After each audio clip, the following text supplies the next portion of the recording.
Good morning বন্ধুরা, HD লাইফে তোমাদের সবাইকে স্বাগত জানিয়ে শুরু করছি আরেকটা নতুন ব্লগ।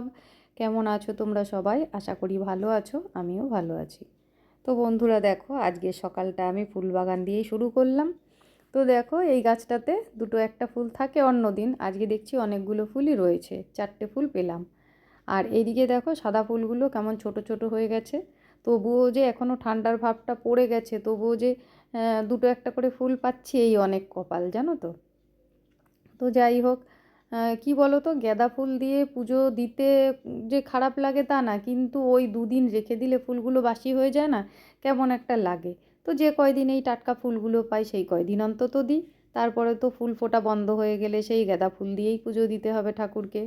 তো চলো ফুলগুলো তুলে নিই। তো বন্ধুরা দেখো, ফুল তুলে বাড়ি চলে এসেছি, আর এসে আমি চা নিয়ে বসেছি। চাটা কিন্তু প্রতিদিনই তোমাদের দাদাভাইয়ের সাথে খাই, তো আজকে আর সময় হয়নি আমার। চাটা করে রেখে ওর চাটা দিয়ে আমি চলে গেছিলাম ফুল তুলতে, আর এসে চাটা গরম করে নিলাম। আর সত্যি কথা বলতে অত সকালে আজকে আমার চাটা খেতেও ইচ্ছা হয়নি। তো চাটা খেয়ে দেখো আমি বেরিয়েছি, একটু পাড়ার দোকানে যাব, কয়েকটা জিনিস আনার ছিল। যেহেতু আজকে আমি বাজারে যাইনি, সেই জন্য আর দরকারি জিনিসগুলো আর আমি আনতে পারলাম না বাজার থেকে। তো পাড়ার দোকান থেকেই আমি নিয়ে নেব। তো বন্ধুরা দেখো চলে এসেছি, আর কি কি জিনিস আনতে গেছিলাম সেটাও তোমাদের দেখাই। তো প্রথমেই যে ঠোঙাটা আমি নামালাম, দেখো ওর মধ্যে ডিম আছে। আর এই দেখো, এরকম দুটো প্যাকেট আছে, একটার মধ্যে ময়দা আর একটার মধ্যে আটা। আর এই ঠোঙাটার মধ্যে দেখো পেঁয়াজ আছে। এটা আমার বাজার থেকে আনলেই ভালো হতো, তাহলে একবারে আর একটু বেশি করে আনতে পারতাম। যেহেতু পাড়ার দোকান থেকে নিলাম, তো সেই জন্য অল্প করে নিলাম আজকের মতন, কেননা বাজার আমাকে কালকে যেতেই হবে। আর এদিকে দেখো শ্যাম্পু আছে, আর ওই মশলার পাতা আছে দুটো। আর এখানে দেখো ভাত আমি বসিয়ে রেখেই গেছিলাম। তো ভাতটা হয়ে গেছে বন্ধুরা, দেখো আমি নামিয়ে নিয়েছি। আর এদিকে একটা বাটির মধ্যে আমি কতগুলো মটর ভিজিয়ে রেখে দিয়েছি। তো মটরগুলো আমি ভিজিয়ে রেখেছি রাতের জন্য। আপাতত এখন রান্না করব দেখো মুসুরির ডাল। ডালটা আমি আগেই সেদ্ধ বসিয়ে দিয়েছি, আর এখানে আমি একটু টিফিন করে নেব, সেটাই করছি। তো এটা কি দিয়ে করেছি বলো তো, এটা বেসন দিয়ে, আর এর মধ্যে একটু গাজর কুচি আর একটু বিনস কুচি আর লঙ্কা কুচি আমি দিয়ে দিয়েছি। তো যেহেতু আমি একা টিফিন করব, তো অন্তত দুটো হবে সেই রকমভাবে আমি ব্যাটারটা বানিয়েছি। তো টিফিনটা করে নিই। তো বন্ধুরা টিফিনটা করে আমি আবারও রান্নাঘরে চলে এসেছি, আর ডালটা ফোড়ন দিয়ে নিয়েছি, আর এখানে দেখো উচ্ছে কেটে রেখেছি, এটা ভাজা করব। আর ওদিকে একটু বিনস আর আলু কেটে রেখেছি, আর ফুলকপি কেটেছি, ওটা আমি আগেই একটুখানি ভাপিয়ে দেখো ভাজা বসিয়ে দিয়েছি। তো এই ফুলকপিটা দিয়ে বিনস আলু আর অল্প একটু গাজর ছিল, সেটাও আমি দিয়ে দিয়েছি, একটা তরকারি করব। তো দেখো কপিটা ভাজা হয়ে গেছে। এবার ওই তেলের মধ্যেই আমি একটুখানি তেজপাতা আর অল্প একটু গোটা জিরে ফোড়ন দিয়ে দিলাম। ফোড়নটা একটু ভাজা হয়েছে, এবার কেটে রাখা সবজিগুলো আমি এর মধ্যে দিয়ে দিচ্ছি। তো এই সবজিটা আমি একটু ভালো করে ভেজে নেব, যেহেতু ফুলকপিটা আমি আগে ভাপিয়ে নিয়ে তারপরে ভেজে নিয়েছি। তো সেই জন্যে আলুটা আর গাজরটা আমি একটু ভালো করে ভেজে নেব। আর বিনসটাও রয়েছে, এখনও দিইনি। আলুটা একটু সামান্য ভাজা হোক, তারপরে বিনসটা দেব।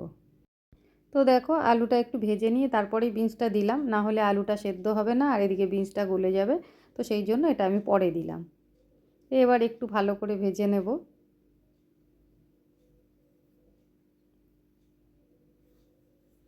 নুন হলুদ আমি এর মধ্যে দিয়ে দিয়েছি। আর আমি একটু মশলা করে রেখেছি, অর্ধেকটা পেঁয়াজ দিয়েছি, একটা পেঁয়াজের থেকে পুরোটা দিইনি, অর্ধেকটাই দিয়েছি। আর সঙ্গে লঙ্কা, আদা আর রসুন একটু বেটে নিয়েছি মিক্সিতে। তো দেখো মশলাটা করার সময় একটু জল বেশি দিয়ে দিয়েছিলাম। তো যাই হোক, এর সঙ্গে কষতে কষতে ঠিক হয়ে যাবে। একটু বেশিক্ষণ ধরে কষাতে হবে, এই আর কি। তো চলো বন্ধুরা, সবজিটা আমি ভালো করে কষিয়ে নিই। আর ওদিকে উচ্ছেটাও আছে, উচ্ছেটা আমি ছোট কড়াইটাতে ওই পাশের গ্যাসটাতে বসিয়ে দেবো, তাহলে দুটো একসাথে ভাজা হয়ে যাবে। আর এদিকে দেখো মশলাটা যখন আমি করেছিলাম তখন ওর মধ্যে জিরের গুঁড়োটা দিয়েছিলাম না, তো সেই জন্য এখন একটু জিরের গুঁড়ো আমি দিয়ে দিলাম। এটা এবার ভালো করে কষিয়ে নেব। তো বন্ধুরা তোমরা দেখতে পাচ্ছ মশলাটা আমার ভালো মতন কষানো হয়ে গেছে। এবার ফুলকপিটা আমি দিয়ে দিলাম। ফুলকপি তো আগেই ভেজে রেখেছিলাম, তো সেই জন্য আর আগে দিইনি। মশলাটা পুরো কষানো হয়ে গেছে তারপরে দিলাম, তাহলে আর বেশিক্ষণ নাড়তে হবে না। এই ফুলকপি দেওয়ার পরে যদি আবার বেশিক্ষণ নাড়ি তাহলে আবার ফুলকপিগুলো সব ভেঙে যাবে। তো বন্ধুরা, ফুলকপি আলুর তরকারি তো সবাই করো, সেটা একরকম স্বাদ লাগে, কিন্তু এই যে এর মধ্যে বিনস যদি দেওয়া হয় না, সবজিটার টেস্টটা না একেবারে পাল্টে যায়, অন্য রকম একটা স্বাদ লাগে। আর বিনস জিনিসটা আমার সবজির মধ্যে দিলে বা এটা দিয়ে মাছের ঝোল করলে পারে না, খুব ভালো লাগে খেতে। তো দেখো সবজিটা ভালো মতন কষানো হয়ে গেছে, এবার জল দিয়ে দেবো। আর এদিকে দেখো অন্য একটা কড়াইতে আমি উচ্ছেটাও ভাজা বসিয়ে দিয়েছি, ওদিকে তরকারিটা হতে হতে এটাও ভাজা হয়ে যাবে। তো এবার দেখো সবজিটায় আমি জল দিয়ে দিলাম, আর জলটা আমি একদম অল্প দিয়েছিলাম, দেখো সবজিটা ফুটেও গেছে। আর যেহেতু ফুলকপিটা একবার ভাপানো ছিল, আর সবজিটাও আমি ভালো মতন একটু কষিয়ে নিয়েছিলাম, তো সব সবজিগুলোই মোটামুটি গলে গেছে। আর একটা জিনিস একদম শেষে না দিলেই নয়, সেটা হচ্ছে গরম মশলার গুঁড়ো। তো এটাতে আমি এখন একটু গরম মশলার গুঁড়ো দেবো, দিয়ে আরেকটু ফুটিয়ে আমি নামিয়ে নেব। আর এদিকে উচ্ছেটাও ভাজা হয়ে এসছে, এটাও নামাতে হবে। তো বন্ধুরা দেখো রান্না আমার হয়ে গেছে, এই যে দেখতে কেমন হয়েছে দেখো তরকারিটা। দেখতে যেমন হয়েছে খেতেও কিন্তু ততটাই ভালো হয়েছিল, যেহেতু আমি রাত্রে ভয়েস দিচ্ছি তাই তোমাদের বলতে পারছি। আর এদিকে দেখো কালকের একটু চুনো মাছ চচ্চড়ি ছিল, সেটাও আমি গরম করে নিলাম। তো ওদিকে রান্না বান্না সব হয়ে গেছে, গ্যাস ট্যাস সব পরিষ্কার করে নিয়েছি, তারপরে আমি ছেলের ঘরটা আগেই মুছে এসেছি, তারপরে দেখো এই ঘরটা আমি মুছে নিচ্ছি। এই ঘরটা মোছা হয়ে গেলে এবার যাব স্নান করতে, তারপর পুজো দেব, তারপর খাওয়া দাওয়া। তো চলো। তো বন্ধুরা দেখো তখন সব কাজগুলো সেরে স্নান করে চলে এসেছি পুজো দিতে, আর পুজো দেওয়া আমার হয়ে গেছে। আর তোমাদের দাদা ভাই তো চলে এসেছিল তাড়াতাড়ি আমি স্নান করতে যাওয়ার আগেই, তো ও আগে স্নান করে নিল, তারপরে আমি ওকে খেতে দিলাম।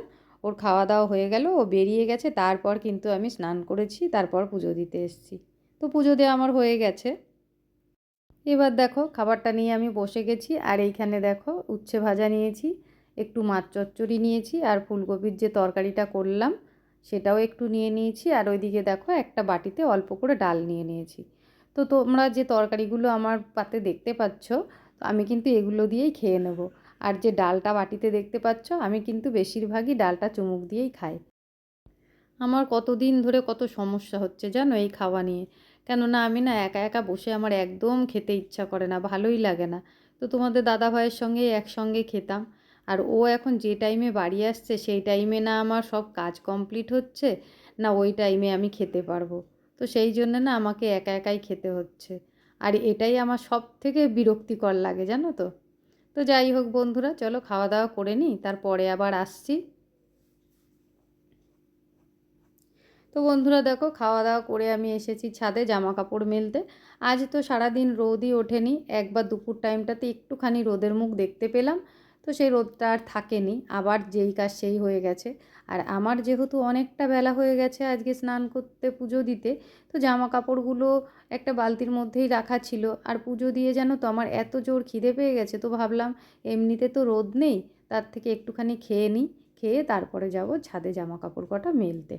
তো সেটাই করলাম, আগে আমি খেয়ে নিলাম, নিয়ে তারপরে ছাদে এসেছি দেখো জামা কাপড়গুলো মেলতে। এখন কিন্তু 3:30 বাজে।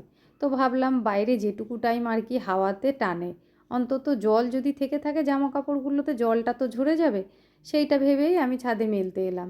তো কিছুক্ষণ এখানে মেলা থাক, তারপরে নিয়ে ঘরে, মানে সন্ধ্যের আগ দিয়ে আর কি ঘরে কোথাও মেলে দেব। তো বন্ধুরা দেখো আমি ছাদে আসার পর কাজল এসছে ছাদে আমাদের পুচকিটাকে নিয়ে। তো ও কী করছে দেখো, আমার পেছন দিয়ে এদিক ওদিক যাচ্ছে আসছে, আর ওকে কোলে নিয়ে কিন্তু মাঝে মাঝেই নাচ করছে। আর পুচকিটাও থেকে থেকে আমাকে ডেকে ডেকে আমার সাথে কথা বলছে। ওর মুখেতে এখনও কথা ফোটেনি, শুধু আওয়াজ করে। কথা ফোটেনি বলতে ভাষাটা আসেনি আর কি, যখন যেই আওয়াজে মনে হয় তখন সেই আওয়াজে ও ডাকে। তো দেখো আমি আবার ওদের দুজনকে বলছি এখানে কিন্তু ক্যামেরা অন আছে, তাই আবার কাজল বলছে চল আমরা একটু ক্যামেরার সামনে থেকে ঘুরে আসি। তো দেখো ওরা দুজনে মিলে চলে এসেছে ক্যামেরার সামনে। আর পুচকিটা তো কোনো মতেই ক্যামেরার দিকে তাকালো না, ও শুধু পাখি দেখতেই ব্যস্ত। এখন যেহেতু বিকেল টাইম, ছাদের ওপরে কিন্তু অনেক পাখি উড়ে বেড়াচ্ছে ওপর দিয়ে, ও কিন্তু সেটাই দেখছে। তো চলো বন্ধুরা জামা কাপড়গুলো প্রায় আমার মেলা হয়ে গেল, এখন নিচে যাব, নিচে গিয়ে একটু রেস্ট নেব। তারপরে তোমাদের তো সকালবেলায় দেখিয়েছি আমি মটর ভিজিয়ে রেখেছি, তারপর আবার রাতের রান্না আছে। তো চলো বন্ধুরা, পরে আবার আসছি। তো বন্ধুরা দেখো, সন্ধেবেলায় একটু চা করে দুটো বিস্কুট দিয়ে আমি চাটা খেয়ে নিয়েছি। নিয়ে তারপরে আগেই রান্নাঘরে ঢুকেছি, ঘুগনিটা আমি বানিয়ে নিয়েছি। ঘুগনিটা করে রেখে দিয়ে আর ময়দা বলতে আমি লুচি করলেই ময়দার সাথে খানিকটা আটা মিশিয়ে নিই। তো মেখে আমি কিছুক্ষণ রেখে দিলাম, দিয়ে তারপরে ঘরে গিয়ে একটু টিভি দেখলাম, তারপরে আবার এসেছি লুচিগুলো ভাজতে। তো বন্ধুরা, এখন লুচিটা ভাজলেই আমার হয়ে যায় রাতের খাবার। আর আমার আজকের ভিডিওটা তোমাদের কেমন লাগলো অবশ্যই কিন্তু কমেন্ট করে জানিও।